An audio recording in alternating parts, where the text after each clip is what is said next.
Hello, rich girls. Welcome back to Old Money, the podcast for women building the trust fund and the lives they wish they were born with. I'm your host, Amber Frankusen.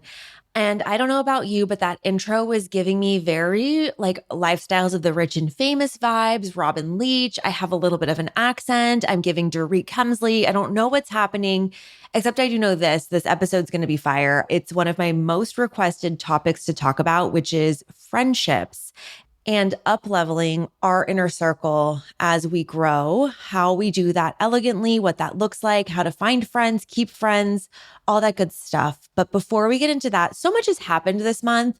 I have like 42 Birdie and bogeys that need to get spread across a million different episodes. So let me just let you know what's up. And remember, if you don't play golf, it's okay. Neither do I. We're using the scoring of the game to acknowledge the things that are good, things that are going well, like the birdies in our lives. That's when you get one stroke under par, and acknowledging the bogeys, the things that kind of suck when you get one stroke over par. So with that, let's get into this week's Birdie and Bogey. So my birdie, your girl just got back from Miami and the bi-coastal vibes are vibing. I mean, I love Miami. South Florida in general is just so incredible. It feels so vibrant and colorful and alive, and there's art and people and lots of displays of wealth, lots of new money looks there, lots of old money as well. And the reason for this trip this time was to go to the Fort Lauderdale International Boat Show. Now, one of our clients for AF Marketing, Alpha Yachts, was showing 2 yachts at the show. And it's always a good opportunity to go support the clients and see what the industry is doing. Also, Alpha Yachts had some of their team fly over from their shipyard in Italy, so I got to meet them and just spend time. And while that was really lovely, the boat show in general was so chaotic. I can do a whole nother episode. I feel like I need to have like a Patreon where I can discuss like the real behind the scenes of what's going on, because you never know who's going to listen to the podcast. Not that I have anything bad to say about Alpha Yachts. They are the most incredible clients. I'm just in love with them. I'm talking about every other player at Flibs, because this was literally like the Jersey Shore of boat shows. It was insane. But the rest of the Miami trip was incredible. We did work stuff on Thursday, Friday. So Saturday, Sunday, we had our days to play in South Beach, and we got to explore all over. And we really didn't have much of an itinerary this time, which was really, really nice. We got to spend some time with my godmother, my fairy godmother, who I love so much, and her husband at Mandolin, which is one of the most amazing restaurants I've ever been in my entire life. It's in the design district of Miami, and it's like being transported to Greece. The food is insane. Trust the wine recommendations. They made this incredible white wine recommendation, so we split a bottle, and it was literally like, okay, we're in the Greek islands. It's just such a moment. We also accidentally wandered into the Satai, which is a hotel on South Beach.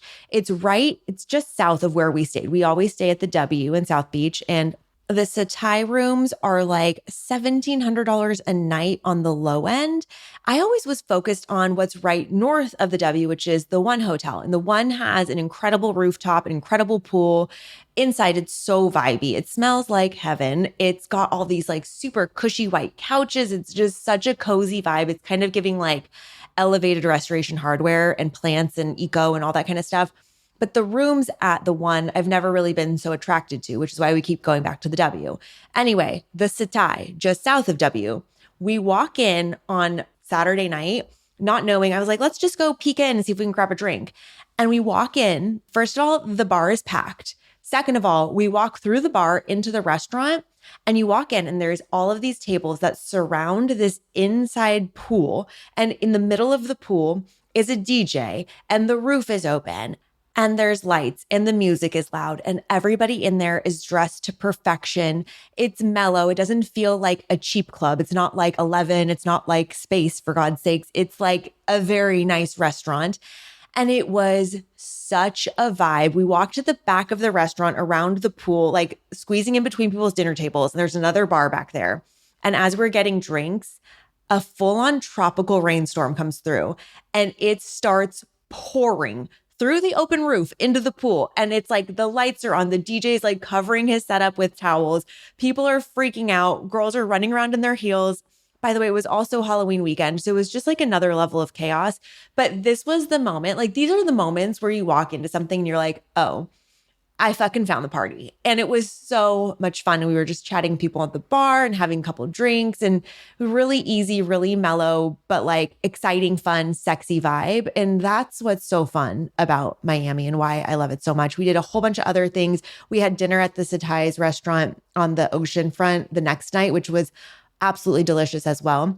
And by the way, I mentioned this in a previous podcast episode, but I didn't want to like spill the beans of where we were going to be. And when we were traveling, we went for the boat show and we stayed at the W, like I said, we always do because I'm a Marriott Bonvoy girly.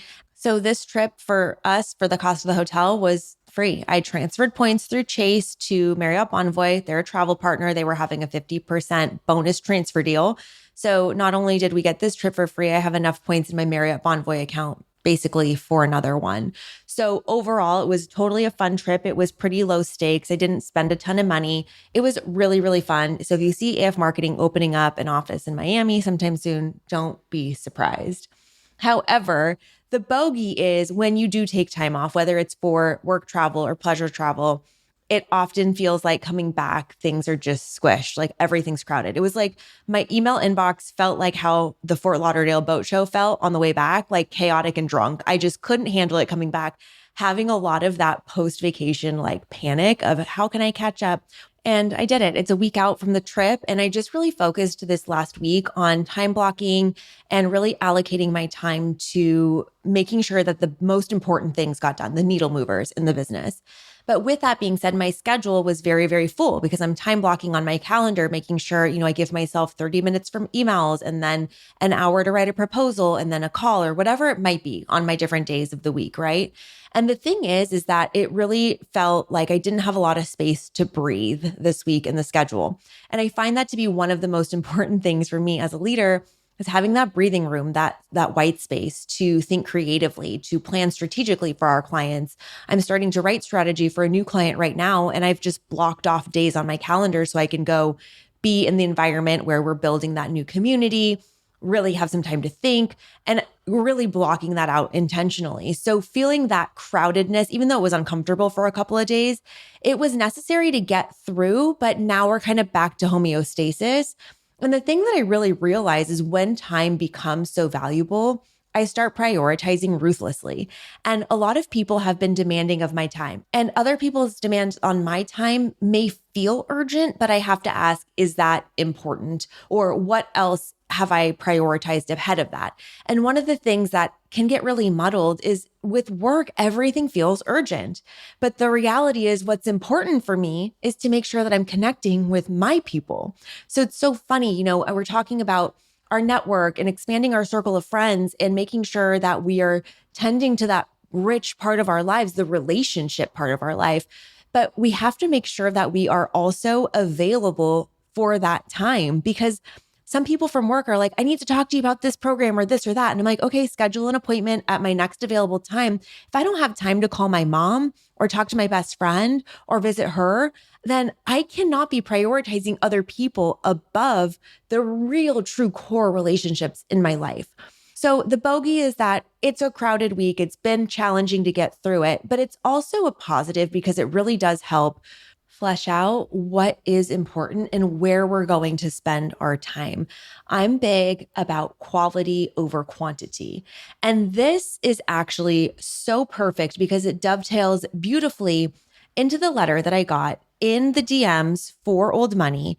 If you want to reach out with any questions at all, you can always find me on Instagram at Old Money Podcast. You can send an email at oldmoneypodcast@gmail.com. And I haven't printed this one, but I am holding my phone, if you can hear that here. And I have this DM open. And this is going to launch us into today's topic. This is our mailbox money. That's right. You've heard about getting money in your mailbox, but here on the Old Money Podcast, you're always encouraged to write in with your questions, comments, thoughts, and prayers about becoming rich, living a rich life. And your love notes are money in my mailbox. So let's get into it. This person wrote in and said, I've been thinking I'd love an episode on how to create a network of those who are in a more elevated financial bracket. Very much around you are the company that you keep concept. Like if you aren't surrounded by people in a financial situation you agree with, or you feel like an outsider because you can't break into that crowd who has wealth, how do you do that? I'm in a position where I have some overlap into an affluent group, but I still feel imposter syndrome and it impacts my ability to mesh.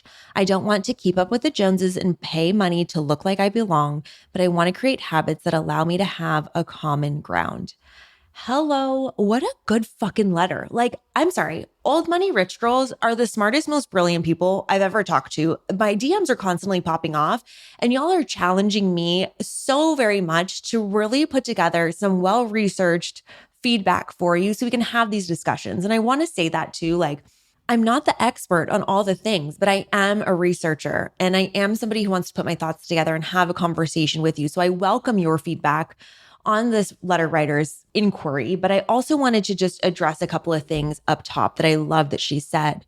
Number one, she mentions the company that you keep concept. And we might have not talked about this yet on the podcast, but you have surely heard it. It's the concept of you are the average of the 5 people you spend the most time with.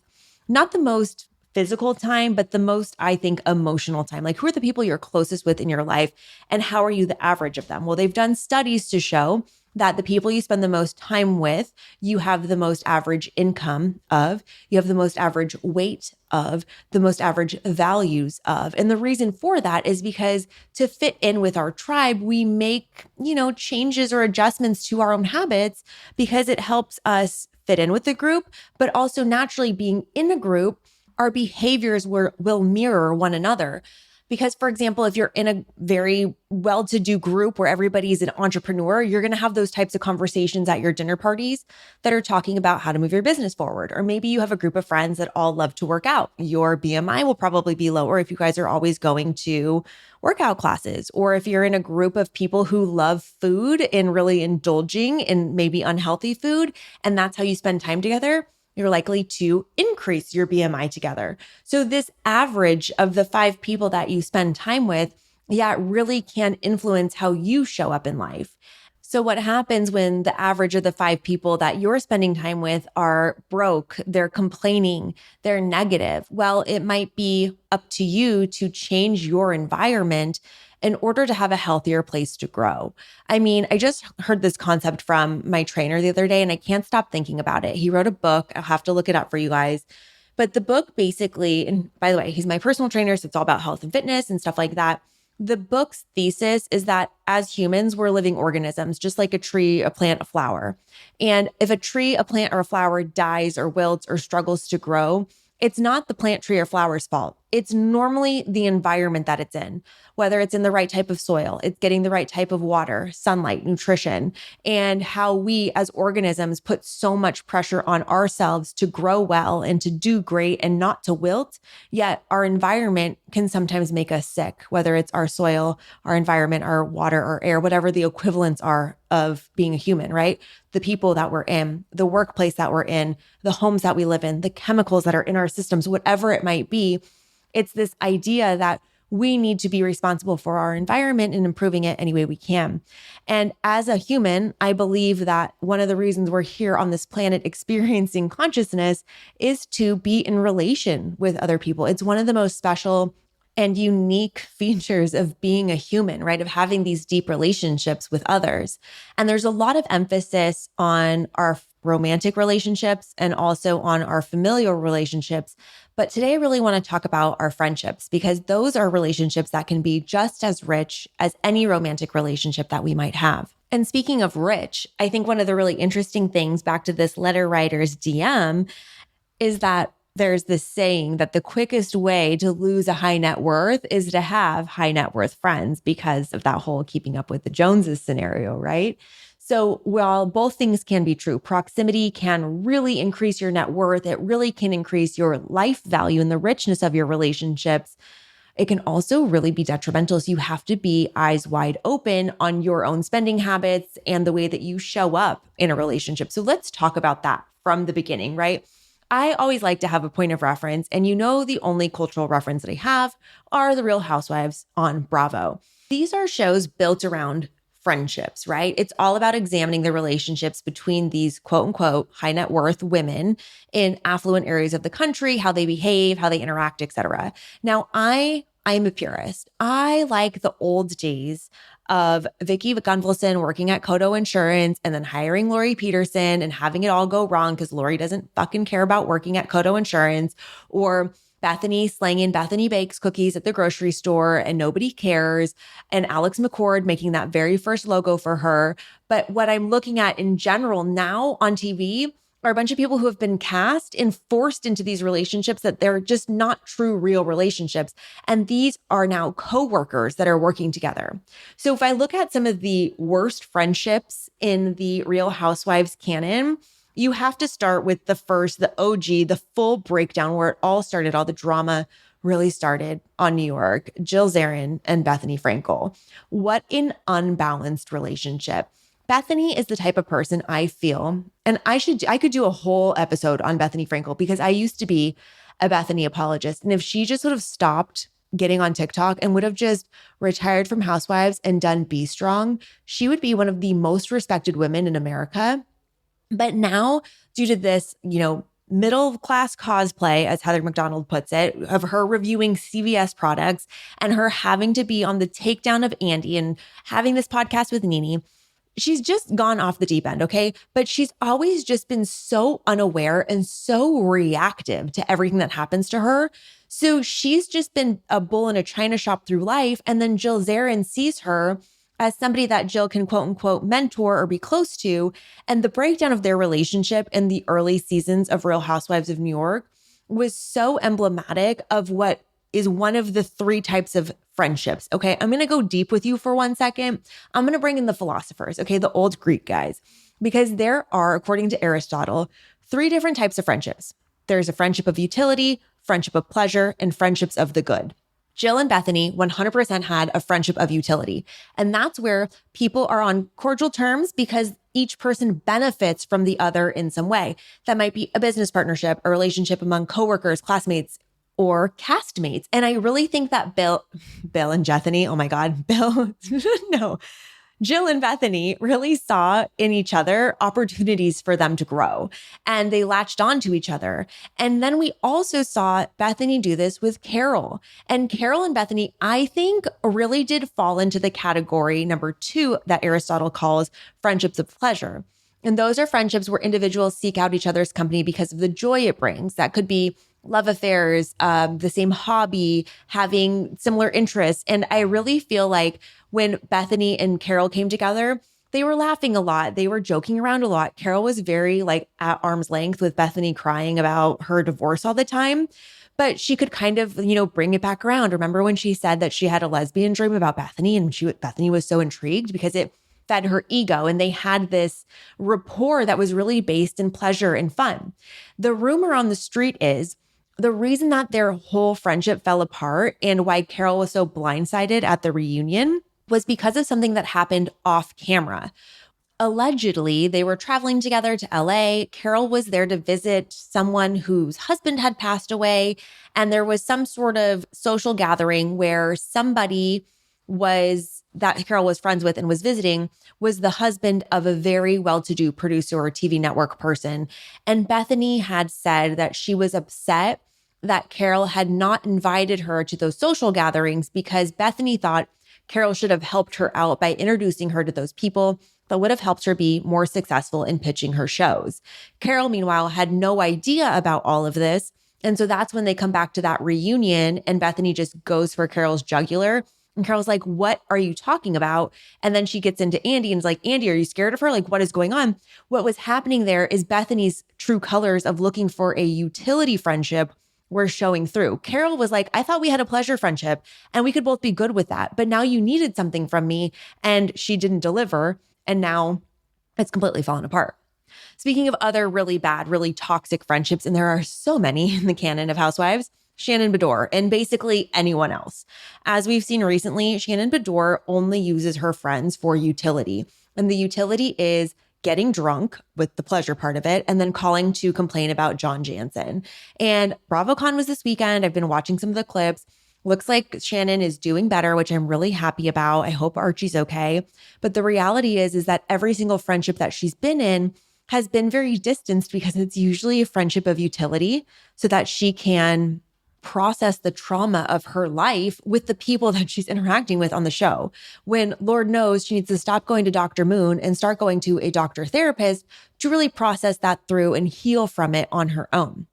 And those are two of the first types of friendships. And according to the Stoics, Aristotle, he says the most important friendship of all is the friendship for good. And those are friendships based upon mutual respect and admiration for each other's virtues, with a strong desire to aid and assist the other person because they recognize their essential goodness. So when I look at some of the best friendships in the Real Housewives canon, I think of Alexia and Marisol on Miami. And the reason I think of them first, I'm not saying that they're good people. I'm not saying that they're not absolutely out of their minds, but they truly are ride or die for one another. And they have really put themselves in positions not necessarily most comfortable for them, but to make sure that the other friend is okay. And I think Alexia at her core, like if you can remember how she went off when she found out that Lisa's husband was dating another woman, like what a moment of sisterhood. And I respect that about Alexia. And with Marisol, they always are individuals. They never are like coagulated. Like I feel like Robin and, what's her name? The Green-Eyed Bandits. You guys are screaming at me right now. Robin and Giselle are like one person. I feel like Alexia and Marisol are both individuals that come together to support one another. And to me, their friendship looks very pure. The other one, this is such an obscure Housewives reference, Brandi and Stephanie from Dallas. They went through a rough patch on their show, and they were very honest about how much it hurt them. Stephanie and Brandi are both very much individuals, Brandi being incredibly out of touch and inappropriate, Stephanie being a little bit more reserved and sweet. Again, two individuals, but they really do love and respect one another for what they bring to the table. Brandi lets Stephanie be sweet and Stephanie lets Brandi be inappropriate, yet they still really have loyalty for one another. And speaking of BravoCon, somebody in the Real Housewives of Beverly Hills panel, one of the guests in the audience, stood up and asked the shadiest question to Kyle. And he asked, "Why are you still trying to make Teddy happen?" Oh my God, that is so fucking mean. And poor Teddy, even though like I do not care for Teddy and Teddy's alliance with Tamra, no thank you.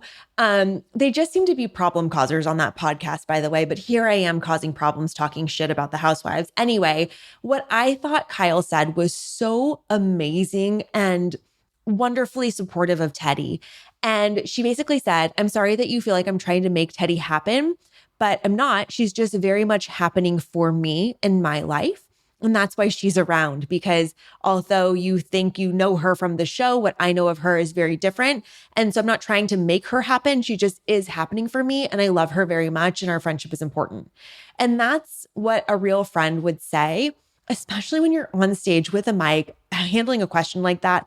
What a graceful way to handle supporting your friend, right? So we have all of these different examples of types of friendships. And when you know the first two, utility and pleasure, I'm going to challenge the letter writer and everybody that's listening. When you're thinking about expanding your circle of friends, you want to increase the value of the average of the 5 people you spend the time with or whatever it is. Why is that? Why are you looking to do that? Do you think these friends are your ticket to more success, or you think you can fly in better circles or go on better vacations? What are you looking to get out of your relationships with your friends? Because when we use that third criteria from Aristotle of the friendship of good, where you have a relationship based on respect, admiration, and a strong desire to support that person because you represent, or you recognize rather, their goodness, that's a very different type of relationship you're looking to find versus one of utility or pleasure.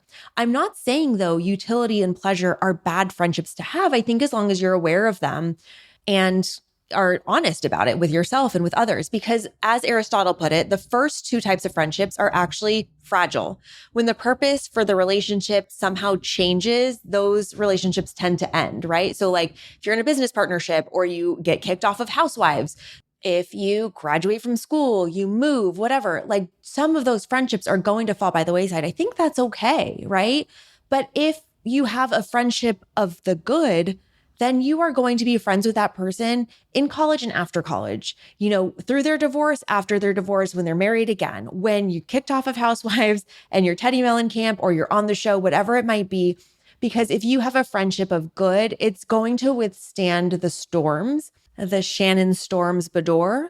But you can also have healthy relationships of utility and pleasure as long as you're clear on what the expectations are. Now, for me, with my close friends, my friendships of good, I have very low expectations on my friends. I have a very, very small circle of people that I really love and respect, that I keep close. And I really put a lot of effort into maintaining those relationships because I love them.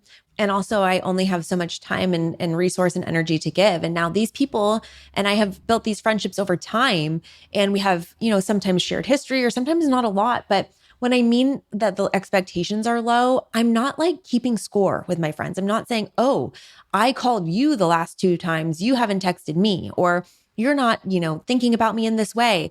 As a healthy participant in my relationship, it's my responsibility to communicate what I need to my friends and allow them to show up for me in that way, knowing also what I can give and what they can give. Everybody's in different stages of life with kids and business and relationship and their own things as well. So for me, I really take stock regularly in my friendships and making sure that I'm checking in on a personal level. And things that I say to myself are how many friendships can Amber really maintain truthfully? My schedule is so packed with so many different obligations, whether it's spending time with my dog or my boyfriend or my family or traveling or recording this podcast, running the business, whatever it might be, that I don't have capacity to give to 25 really close friends. And I would probably not be a good friend to those people. And it really helps me kind of narrow down what my initiatives are in building relationships, right? Investing in a couple of people really intentionally is where I find the most value and what I love to do. So when I ask, can I really invest in the relationships? Why am I seeking out new relationships? And maybe you're the type of person that just moved to a new city and you need new people to go out with and fill your weekends. Or maybe there's lifestyle changes. Maybe some of your best friends, they're all having kids and you're still single and you're looking for a new group of friends. These are all really valid reasons to find and expand your social circle. But I do think it's important to also check in with ourselves to make sure that we're ready to invest in these relationships as well. So I have a couple of journaling prompts that I think might be helpful to think about when we're talking about expanding our networks. And I really want to focus this back to the letter writer's question is how do we expand our circle of friends into higher net worth groups or expand into be friends with the type of people we want to be friends with? And I have tips and tricks for you, so I will get into it. But today, journaling, what type of friends do you want? Do you want friendships of utility, of goodness, of pleasure? What type of friendship do you want from a practical standpoint? Do you want somebody to go to coffee with, workout classes with? Are you trying to, find the next godmother to your child? Are you building a tribe of bridesmaids? What are you in the process for? What does this look like for you? And how do you imagine your relationships being? Can you really invest in them? Are you ready to do that? When you think about that, what type of people do you want to invite into your life? What are the traits that you would want your best friend to have? What are the traits you want your best friends to have and give to you? And then how can you embody those traits today? Because I will tell you, I believe that to be the trick to finding any type of relationship, whether it's a romantic one or friendship or even a family member. If you want to have a type of relationship, you have to be the one that goes first in embodying the characteristics of the type of relationship that you want. And you set the energetic standard for how that relationship's going to be. And you can allow people to step up, or if they don't, you can make changes and go another way. So when you talk about really building friendships with a high quality person, my number one thing is how can you be a high quality person first? Again, a friendship of goodness is the things that are grounded into relationships that are shared values, shared interests, shared respect, right? We need to talk about why net worth plays into that. I believe it does and it does not. And here's where it does not. There are so many people out there that have no money that have the same values as me. There are people out there that have a lot of money that have the same values as me. And I can learn things and enjoy time and be close with both of those types of people. And maybe those are more of the friendships that I have where we relate on values that don't have to do with money or work or entrepreneurship or investing or whatever it might be. So those are different categories of friends. But I also do want friends that I can relate to in building my business, investing, learning more about money and leadership, etc. There are some people that I know that don't give a fuck about that kind of stuff and they don't want to talk about it with me. So that's what I mean when I say like one person can't be all the things to you. One friend isn't going to be the one go-to person to talk about or to share every aspect of your life with.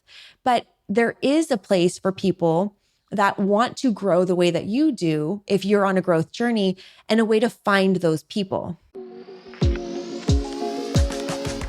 Today's episode is sponsored by Trust and Will. Yes, we talk a lot about making money on this podcast, but I'm also interested in keeping it. And that's what Trust and Will is here to help us do. You might be thinking, I'm young. Do I even need a trust or a will? Well, if you have assets, children, a business, or you just want to ensure that your money stays in your family without hassle, old money style, then the answer is yes, you do. Here's a quick lesson for you. A will defines what should happen to your assets, how you'd like to be cared for when you need it, or who you'd like to have care for your children if you need it. A trust gives you all the same coverage as a will, but it also reduces the burden on those you leave behind by avoiding probate court. If you do not know which is right for you, there's a quiz right online to help. In just a few clicks, in less than 20 minutes, you can get yourself all set with the legal protection you need to protect your assets and build generational wealth. The Trust and Will platform is truly democratizing estate planning, making it easy to access legally valid, state-specific documents that are tailored to you. Follow the link in the show notes that will take you right to the page that you need. Please, to support the show, use the link in our show notes. You can find it on Instagram at Old Money Podcast under our partners highlight, or on our website at oldmoneypodcast.com. Get connected with Trust and Will and protect your assets today. These are the new rules to old money, baby, and Trust and Will is here to help. So let's say you're out there looking for high quality friends, whether they're to talk about business or to build a deep relationship, a friendship of good, or just somebody to like go to good meals with. Where do you find these people?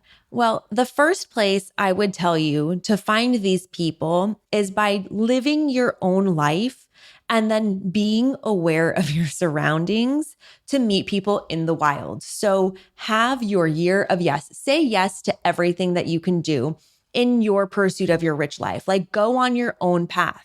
And as you explore the things, whatever it is, you're doing fashion design, you're creating ceramics, you're building a marketing company, you're into real estate, you're trying to get into the startup world, go to the things, be in the places where you want to be for yourself, and then say hello to people, smile. I'm having a big problem in my neighborhood where there are so many people who literally just do not make eye contact and do not say hello or good morning. And meanwhile, I'm like, hello, good morning, in your face, cute dog, what's up, how are you? All the time in the elevator. Like, if you're in the elevator with me and you do not look at me, I'm like, are you unwell? Like, where is common courtesy? And I think a lot of people live this very insular life because they're so focused on their phones or their insecurities or whatever, when they could just look up and make eye contact and smile. The more times you smile and say good morning, the more times you smile and say hello, those are all at bats to opening a conversation. Being self-aware and aware of your surroundings is so important so that when the mood strikes, you can start that relationship conversation. You can start talking to people. Not every conversation you strike up is going to lead into a phone number exchange or whatever it might be, but maybe it will over time. You have to soften, and you have to be curious about people. I'm going to come back to that curiosity piece too, and give you some scripts and some real tactical things on how to build a relationship. But let's go back on where to meet these people. Like, I'm not kidding y'all, in the fucking elevator of your building. My neighbors in my building have become such a core part of my day-to-day life. Like, I love my neighbors. Just met a girl the other day. Okay, well, that's not true. She has a very cute dog. She lives in my building. I've seen her around a bunch. We run into her while walking our dogs down the street. And she says, I'm moving to Miami in a month. And we're like, we just got back from Miami. Oh my gosh, we'll have to see you when we're there next, blah, blah, blah. And we exchange Instagrams. Like, we've seen each other quite a few times, but there hasn't really been any impetus or need to like share information because it's just casual in the building. But like, now I see her Instagram. I'm like, oh my God, you're the cutest thing in the whole wide world. Friends, done. Obsessed, gonna see you in Miami again.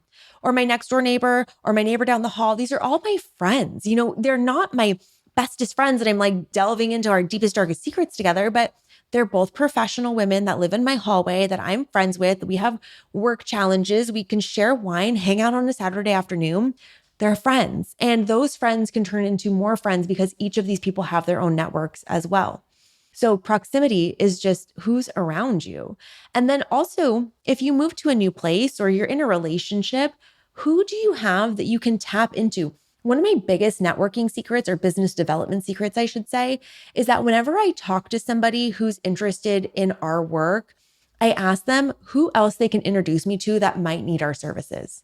Huge tip, huge tip, because that really sets off that referral network and it really initiates our business growth just through word of mouth, which is so great. But that's another way to expand your circle as well. Like you meet one girl in your yoga class, you ask her like, hey, who else do you hang out with? Like, do you have anybody that you could introduce me to that does X, Y, or Z? Or like, we're into yoga. Who do you know that does Pilates? Like ask people to expand your network for you.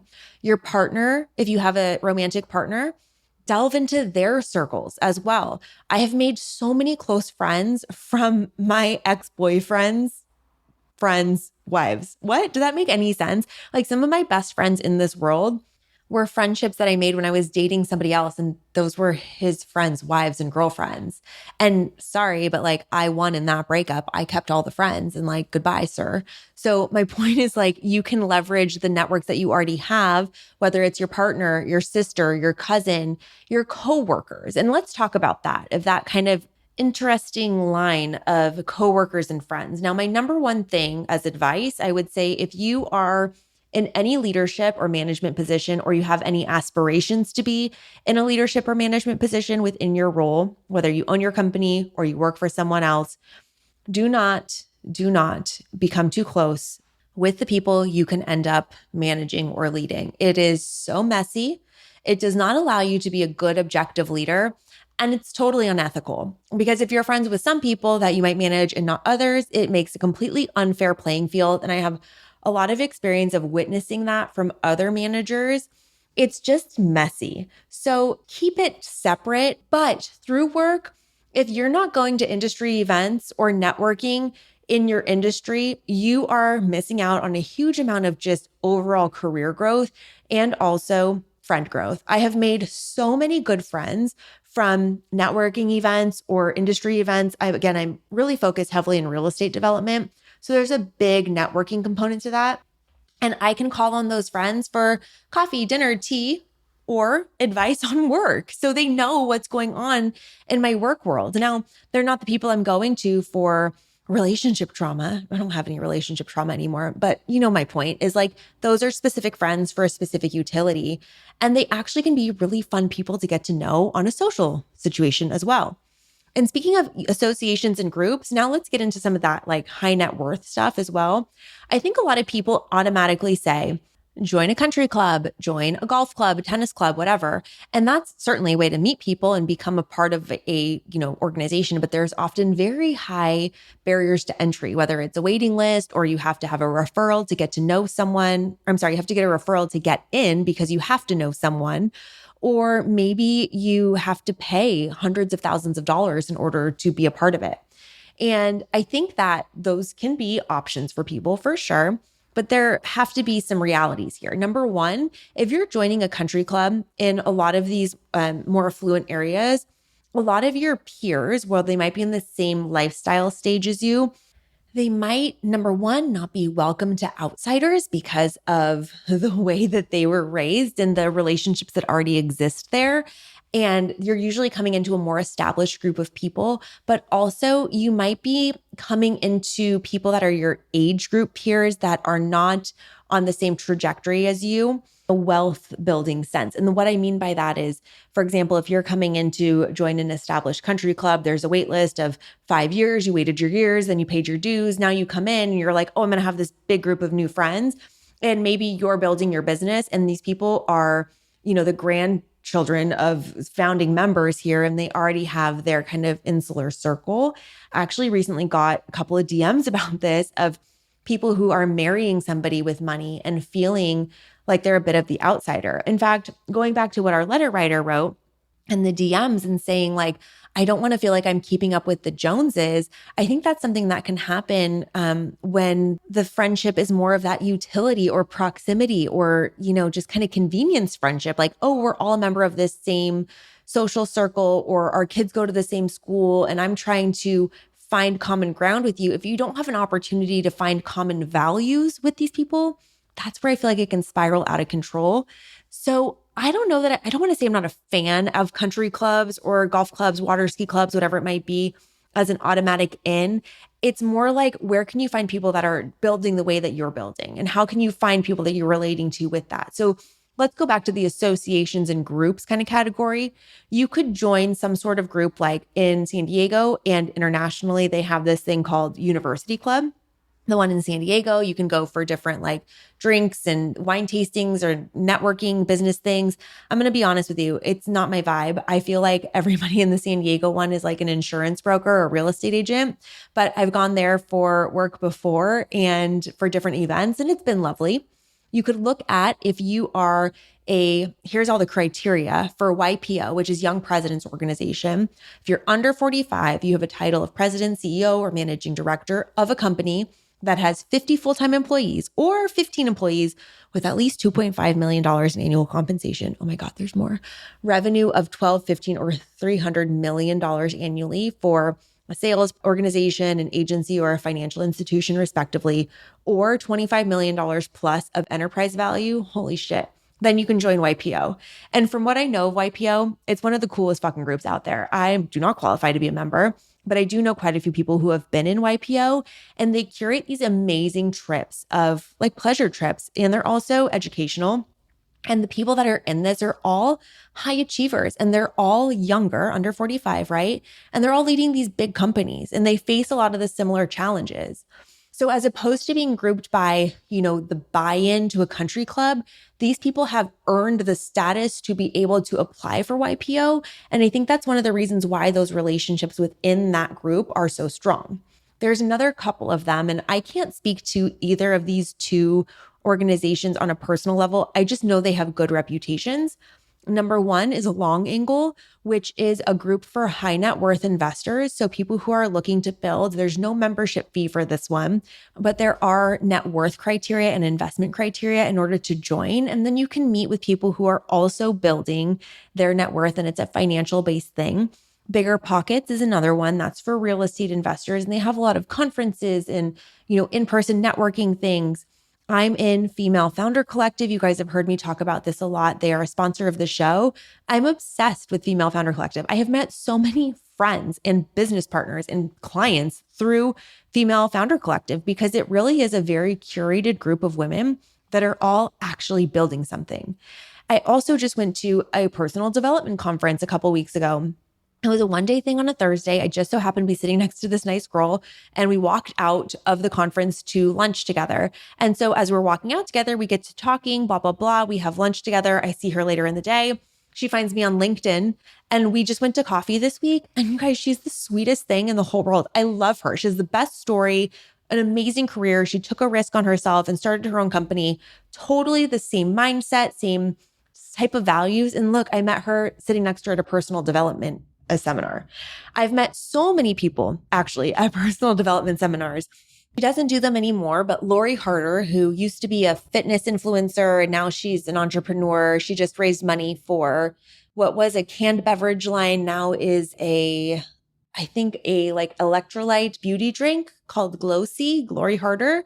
I want to plug her because she, through having the Bliss Project events, which are the things that no longer happen, I met some amazing women who were also interested in personal development, sitting next to them or being from San Diego, or one of my good friends, she lives in Chicago. And I got to see her last time I was in Chicago for breakfast and connect with her as we go through our life journeys together.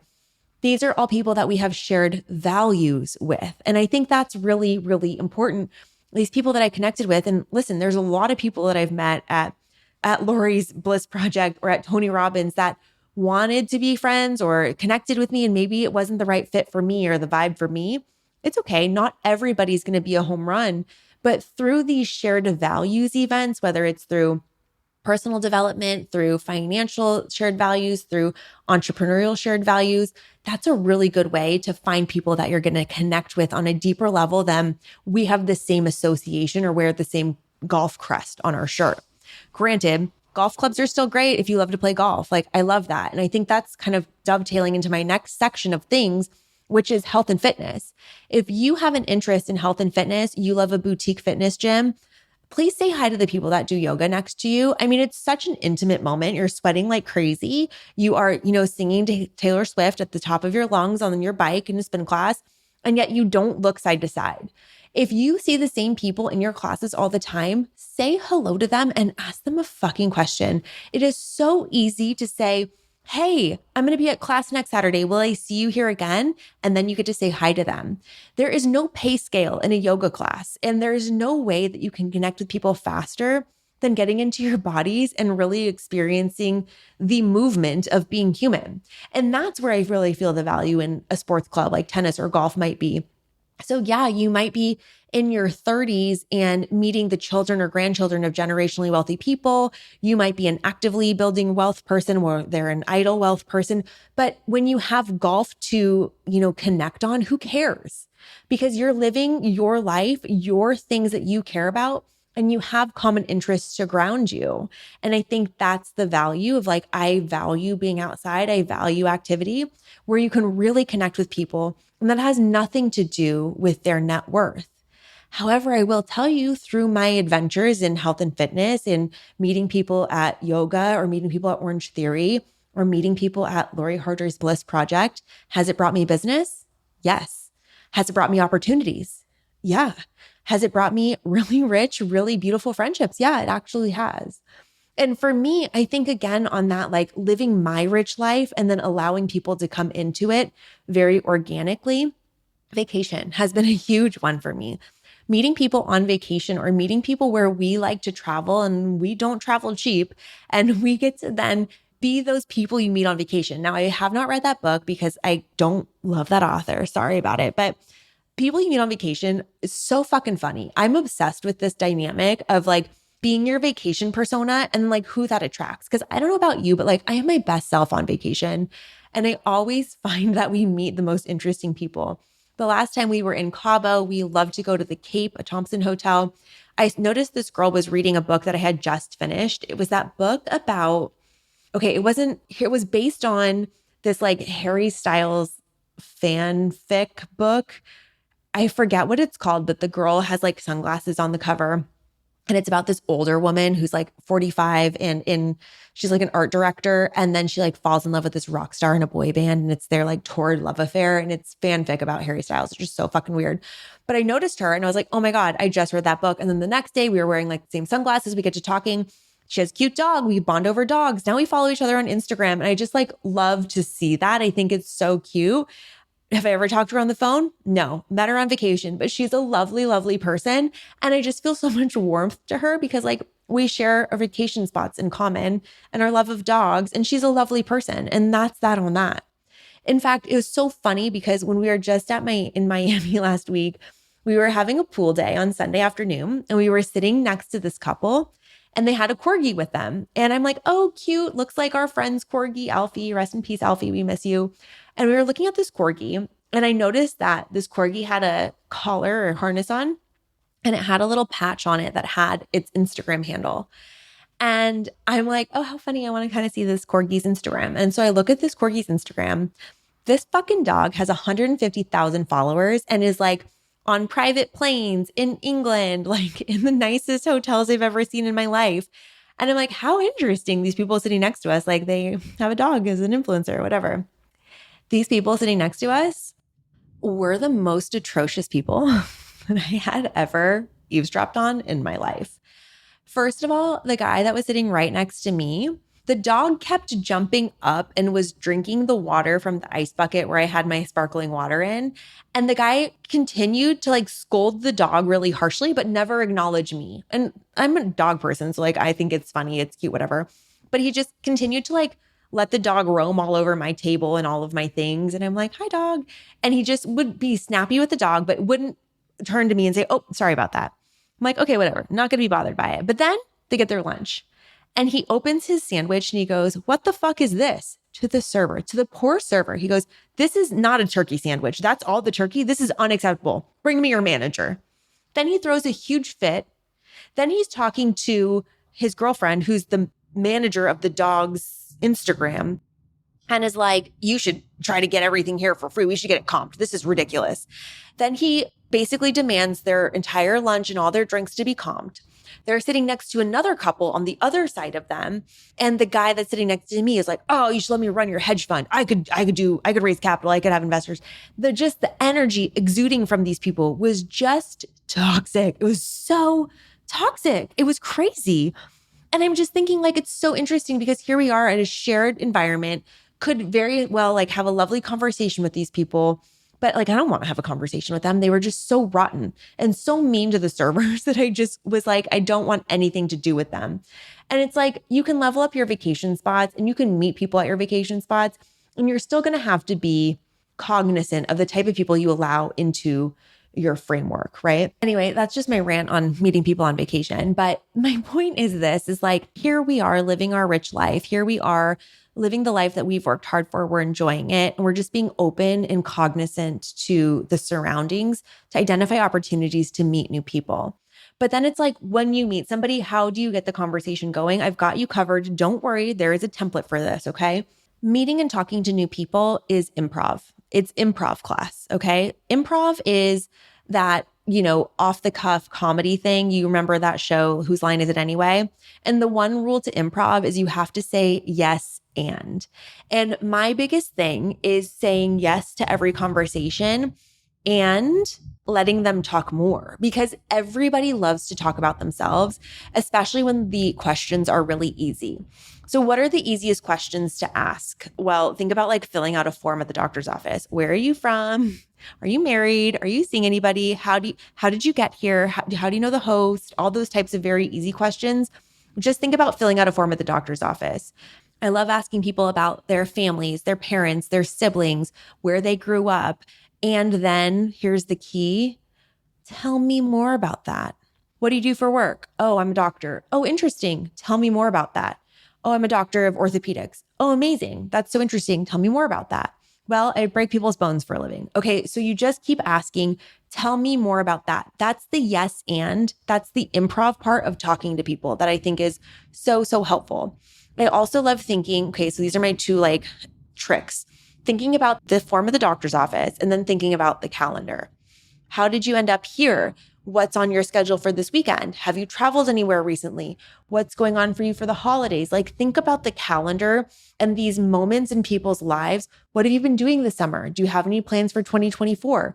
What are you excited about next year? Just think about a calendar, and that will help guide a conversation. And then you have to say yes and making sure that you're asking questions about them, while also revealing more about yourself. Oh, you grew up in Folsom. That's so cool. I know some cool girls from Folsom too. Like, continuing the conversation so that it flows, doesn't feel like an interrogation. You can practice this. It doesn't matter if you fuck up on vacation, because you're never going to see those people again. So use that as an opportunity to get to talk to people, right? And then also, to make that relationship happen, you've got to follow up. You have got to make it happen. You have to text them. You have to get their number. And I know that can be awkward, but my favorite quote from Tim Ferriss, it's that your level of success is directly correlated with the number of times you can be uncomfortable. And like, it's not bad. It's like asking somebody out on a date, and you will be going on girl dates or boy dates or whatever kind of dates when you're building your friendships. And it can be uncomfortable. You can feel fear of rejection, but like, what do you have to lose? When you go back to your journaling prompts that you started at the beginning of this, why are you looking for friendships? You want to share your life with people, I hope. I hope you want to bring value, have fun, enjoy wine, enjoy food, go to the movies, have concert friends, whatever it is that you want to build your life out with so that you can really, really enjoy it to the fullest. It's worth the risk to say, can I get your Instagram handle? And then you can send a DM, hey, do you want to come over for wine sometime? And that really brings me to the last thing that I wanted to bring up, which is really finding friends online. And I think that this is still getting a bad rap. I mean, we're totally over like the stigma of online dating, right? Like, we're all past it. We're not weirded out by that anymore. But for some reason, people are still really weirded out by Bumble BFF. And I've used it before, not with any luck, I'm going to be quite honest with you, but also just want to be really honest with where I'm at. My schedule is relatively full. I'm meeting people in real life all the time. I'm practiced at it. I'm constantly expanding my network in real life. So I haven't had to go on Bumble BFF recently. But especially if you've just moved to a new place or you're trying to get your foothold somewhere, I think this could be a really valuable tool. But you want to know how I have digitally found a lot of friends? Is Facebook. And you're like, what, bitch? You're such a boomer. You're on Facebook. But Facebook groups, and I'm a social media strategist as well, with leading my company. And I'm telling you right now that this is the number one place that businesses and people are missing out, because the only reason anyone is on Facebook anymore is for the groups. And the groups that I've had the most success in have been podcast groups. I'm in Jenna Kutcher's Facebook group. I'm in the Toast's Facebook group. The Toast has 1 million subgroups. I'm in there for a San Diego group, for a marketing group. I'm in a bunch of these podcast groups. And that is where the magic happens, because those are people who find the same things that you do funny, entertaining, or valuable. Therefore, your basis of friendship is locked and loaded on a common interest and shared values right away. So when I see people that are like also toasters and I meet them in the wild, I'm like, oh, I get you. We're on the same playing field. We 100% can relate. So with that, my question for those of you that are still listening to this episode is, would a Rich Girl podcast group be of value to you for the Old Money podcast? Because I think that we have a lot of women here that are interested in getting to know one another and are looking for rich friends. And I really want to do justice to the amazing women that are writing in here and being a part of this group. But I want to know if you want to invest your time there as well. So if a Rich Girl community is of value to you, I'll put this poll up on social media. I'd love to know where you want it to be. Do you want it to be on Slack, on Facebook, on Circle, just on a private Instagram, within the existing Instagram? Like, how can you find your friends? Because there are women that are listening to this podcast that you don't know. And the reason I know that is because I don't know them. I don't know who's listening to this podcast. We have an incredible listenership so far. And I don't know this many people. Okay, I don't know tens of thousands of people. Like, it's crazy where all of these listeners are coming from. I'm not quite sure. I love you guys. I'm so happy you're here. So my point is, if you are looking for friendships and you want to deepen your relationships with a community of rich girls who are looking to improve their lives, build their friendships, let me know, and let me know how I can support facilitating that for everybody in a way that feels really natural and helpful to you. So I leave you with this. You know, Jill Zarin runs in a fabulous circle of people. And so can you if you're intentional about it. And to be intentional about it, I think we need to have the framework for what type of friendships exist, what a good friend is, what a bad friend is, what your expectations of friendships are, and taking stock of the type of friend you want to be and the type of friend you want to have, and how you can be a high quality friend to attract high quality friends. Because as we know, high quality people usually have pretty full calendars. So you're going to have to really bring something to the table to build friendships with people that are meaningful and rich and valuable. And we should try to do that, because having close relationships is such an amazing and beautiful part of being a human. If you are thinking it's lonely at the top and I can't find any people that are in my net worth group or that are where I'm going, it's lonely at the top is only true if you insist on being at the top all of the time. You can relate to people on 1 million different things, including values, shared interests, sports, hobbies, etc. And over time, you will find those people that you share values with. They may or may not be in your same tax bracket, but as you continue to live your rich life and you continue to be the best version of yourself, you will attract those people into your life that you can add value to, and they will add value to you as well. So with that, please let me know if you want some sort of group to meet other rich girls and what that would look like for you, how I can be of service to you in facilitating that. Thank you for being part of my community, my friends, whether I know you or not. I love you so much for being here. If this episode spoke to you, served you in any way, please share it on your Instagram story, tag a friend in the comments of anything we post, share it with them. The more women we can get in our rich girl gang, the wealthier we all will be. I love you guys so much. Thank you for being here, and I'll talk to you on the next episode. Feeling rich? I hope so. Thank you for joining me on this episode of Old Money. If you have questions you want answered, email me at oldmoneypodcast@gmail.com or hit us up on social. We are at Old Money Podcast, and I am at your service. If this episode spoke to you, inspired you, helped you, if you took a single note, it would mean the world to me if you could please just take a minute to rate and review the podcast. And if you're not doing so already, subscribe.